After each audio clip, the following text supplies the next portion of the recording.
Hi, this is Manish Mishra and you are watching my YouTube channel Physics Stair. In this video, we will discuss about the electrostatic, which is the chapter of first part of physics in class 12th. So let us start with the electrostatic. Electrostatic क्या होता है, इसके बारे में क्या क्या चीजें हैं, हम इस टॉपिक के अंतर्गत इसको हम जानेंगे।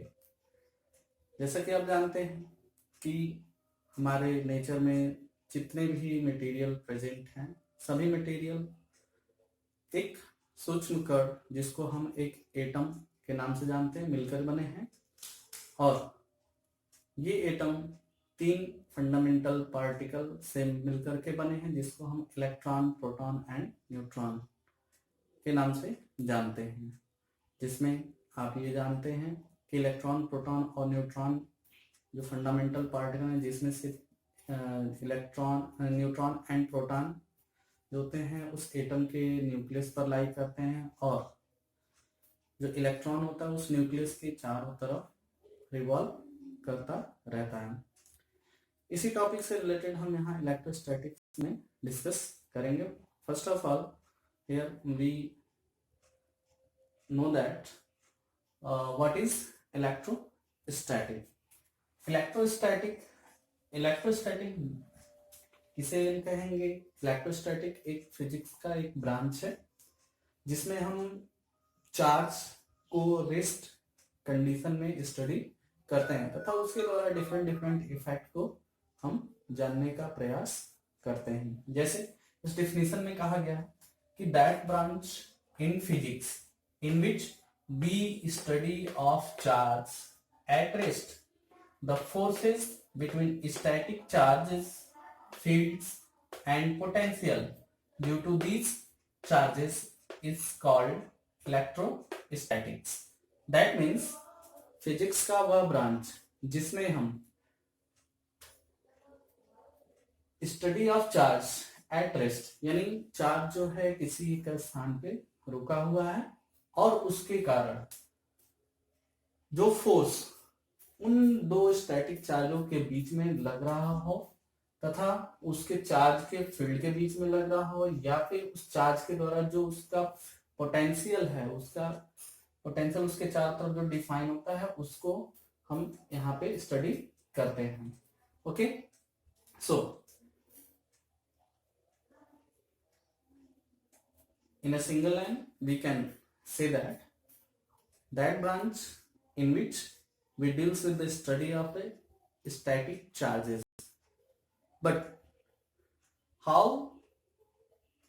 these charges create on the material? Okay, so this is a part of the electrostatic. Now, first of all, we will discuss about the electric charge. Electric charge क्या होता है, चार्ज होता क्या है, किसको हम चार्ज कहेंगे? जैसा कि आप जानते हैं कि हमारे नेचर में क्लास 11th में आपने पढ़ा होगा कि हमारे नेचर में 4 तरह के फंडामेंटल फोर्सेस डिफाइन होते हैं, जिसमें पहला आपका आता है ग्रेविटेशनल फोर्स, दूसरा आता है इलेक्ट्रिकल फोर्स, तीसरा आता है स्ट्रॉन्ग न्यूक्लियर फोर्स और चौथा होता है वीक न्यूक्लियर फोर्स। ओके, जिसमें ग्रेविटेशनल फोर्स जो होता है किसी भी दो मासी बॉडी के बीच में लगने वाला फोर्स ऑफ अट्रैक्शन होता है। बट क्या कोई बॉडी किसी मास के कारण ही एक दूसरे को अट्रैक्ट करती है, या फिर उसके पीछे कोई और भी रीजन होता है? ओके, जब हम किसी मटेरियल की बात करते हैं तो ये मटेरियल जो है, इसके स्मॉलेस्ट पार्ट की अगर हम बात करें, जिसमें इलेक्ट्रॉन, प्रोटॉन और न्यूट्रॉन कंसीडर किए जाते हैं, जिनका कुछ मास होता है। ठीक, तो इस मास के कारण दो इलेक्ट्रॉन के बीच में लगने वाला जो फोर्स होगा, that will be gravitational force. Okay, but after calculation we will see that when we consider the electron and electron, in between these the force have different value from the gravitational force. Okay, so in the topic electric charge, first of all we will know that what is electric charge. The physical property of matter that makes it possible for them to exert electrical force or respond to the electrical force. इसका मतलब ये है कि किसी भी matter की एक physical property जो उस मैटर के बीच में लगने वाले इलेक्ट्रिकल फोर्स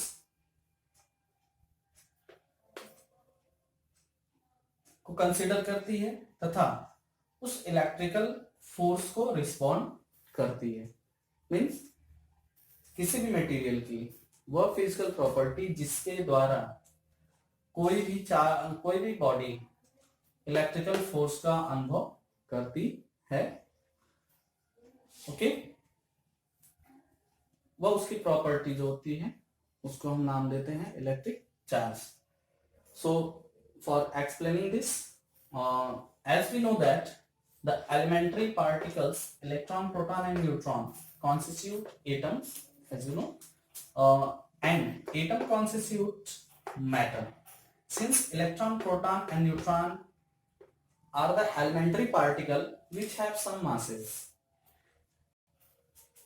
अगर इलेक्ट्रॉन की बात करें तो इलेक्ट्रॉन का मास आप जानते हैं 9.1 into 10 to the power -31 kg, और प्रोटॉन का जो मास होता है 1.67 into 10 to the power -27 kg, and mass of neutron जो होता है 1.674 into 10 to the power -27 kg.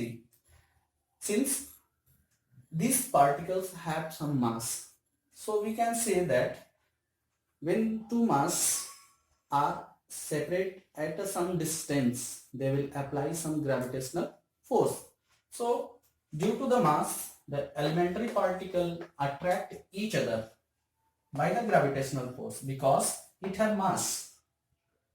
Elementary particle attract each other by gravitational force because it have mass. That means अगर हम मास की बात करेंगे तो मास के अंदर, सब्सटेंस के अंदर इलेक्ट्रॉन भी है जिसमें इलेक्ट्रॉन का भी मास कंसिडर होगा. So an electron attract another electron.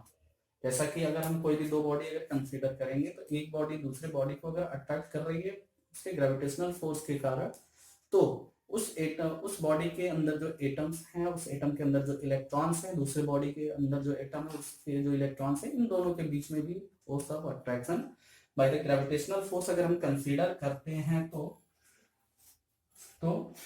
Electron at distance of 1 centimetre, means यहाँ पे हमने उसके दो इलेक्ट्रॉनों के बीच का जो सेपरेशन है हमने 1 सेंटीमीटर कंसीडर किया.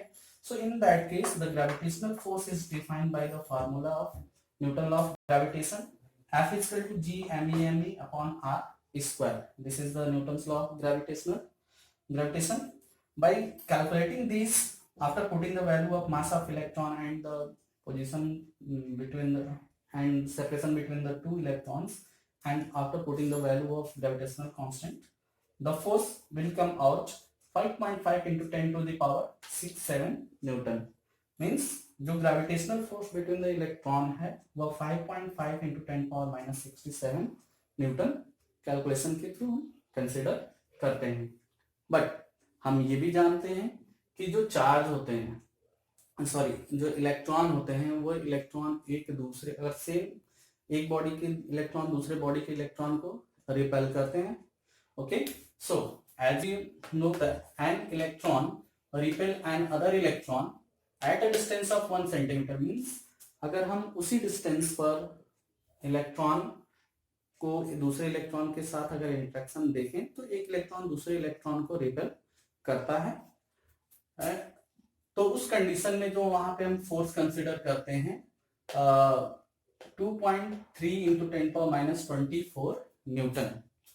अगर आप इस फोर्स की बात करें और इस फोर्स की अगर बात करें तो दोनों फोर्स की वैल्यू में कुछ डिफरेंस हमें देखने को मिलता है, जहां पे हम ये देखते हैं कि जो इलेक्ट्रिकल फोर्स होता है, ये जो वैल्यू हमने कैलकुलेट किया है बिटवीन द टू इलेक्ट्रॉन.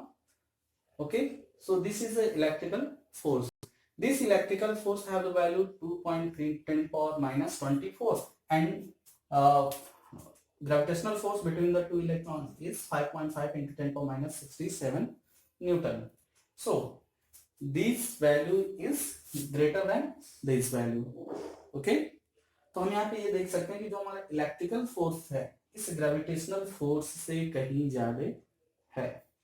तो हम ये यहाँ पे देख सकते हैं कि जो वैल्यू है हम इसको नाम देते हैं electrical force which is greater than the gravitational force. That means the electron have additional property other then mass which is responsible for the electric force called charge. अगर हम इस दो वैल्यू को अगर हम कंपेयर करते हैं तो इसमें हम ये देखते हैं कि इसके बीच में जो इलेक्ट्रॉन के मास के बीच में लगने वाला ग्रेविटेशनल फोर्स है अगर उसको हम देखें तो यहाँ पे मास की वैल्यू मास के कारण जो इनकी फोर्स की वैल्यू आती है यहाँ पे ये आ रही है और यहाँ पे ये वैल्यू जब हम कैलकुलेट करते हैं 2.3 10 पावर माइनस 24 ये वैल्यू हमें ये बताता है कि जो चार्ज है उसके अंदर कुछ एक ऐसी एडिशनल प्रॉपर्टी होती है जिसके कारण उसकी वैल्यू यहाँ पे डिफर कर जाती है।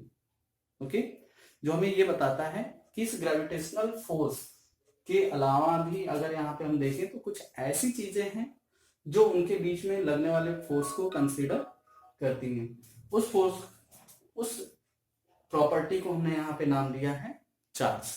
इसी को हमने इस डेफिनेशन में डिफाइन किया है। ओके, नाउ चार्ज की अगर हम चार्ज तो हमने जान लिया कि चार्ज क्या होता है।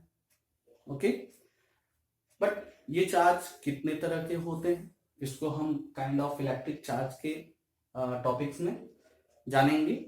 तो यहाँ पे हम ये देख सकते हैं कि अगर हम किसी भी दो इंसुलेटिंग बॉडी को अगर एक दूसरे से रब करते हैं, रब करने का मतलब एक दूसरे को आपस में रगड़ते हैं तो उस कंडीशन में उनके सरफेस पर कुछ चार्ज क्रिएट होते हैं।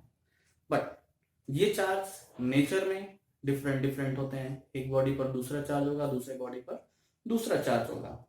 इसको हम प्रैक्टिकली भी समझ सकते हैं जैसा कि हमने यहाँ पे लिखा हुआ है when you rub two insulating body with each other then two kind of charge develop on bodies which is positive charge and negative charge.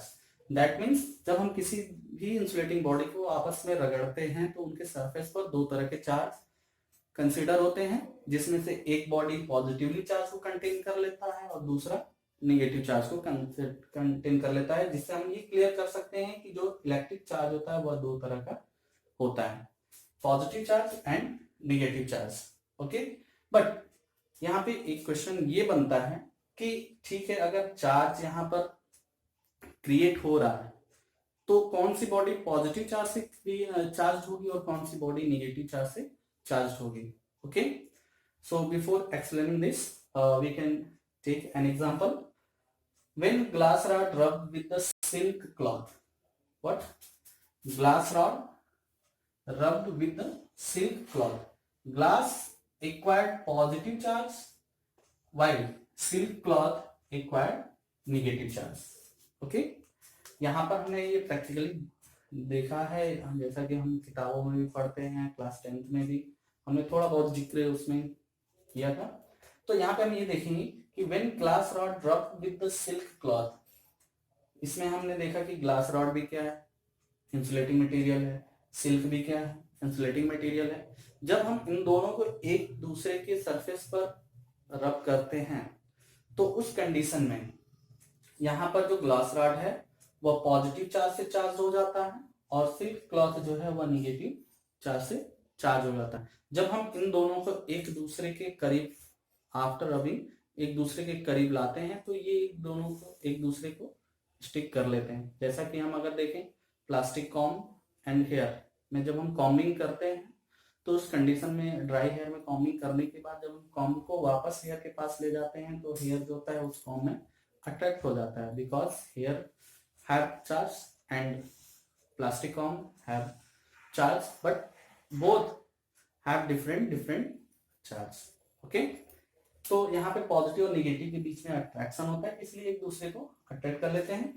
But हमारा क्वेश्चन अभी यहाँ पे ये बना हुआ है कि कैसे हमने ये जान लिया कि यहाँ पर ग्लास रॉड पर पॉजिटिव चार्ज क्रिएट हुआ है और सिल्क क्लॉथ पर निगेटिव चार्ज क्रिएट हुआ है। ओके, तो इसके लिए हमारे पास क्वेश्चन है, how can we find out which substance is positively charge and which substance is negatively charge. Okay, तो इसको एक्सप्लेन करने के लिए हमारे पास एक इलेक्ट्रिकल सीरीज होती है। उस इलेक्ट्रिकल सीरीज में अगर जो पहले हम सब्सटेंस को कंसिडर करते हैं, अगर उसको उसके बाद वाले से अगर हम रब करते हैं, तो जो पहली बॉडी होती है वह पॉजिटिव चार्ज से चार्ज होती है और जो बाद वाली बॉडी होती है वह नेगेटिव चार्ज से चार्ज होती है। जैसा कि यहाँ पे हम देख सकते हैं, by considering the electrostatic series when two substance rub together former in series will be positively charged and after negatively in series will be positively charged and after negatively plus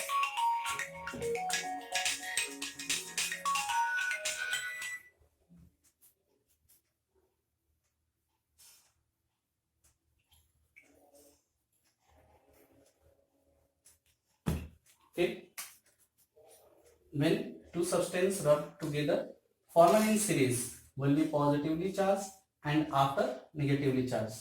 जिसमें जो सीरीज की बात हमने किया वो series हमने यहाँ पे लिखा हुआ है। पहले नंबर पे ग्लास है, दूसरे में प्लांट है, तीसरे में वुल, चौथे में सिल्क, पांचवे में मेटल, छठे में रबर, सातवें में वैक्स एंड आठवें में प्लास्टिक। ऐसे ही और भी सारे सब्सटेंसेस हैं।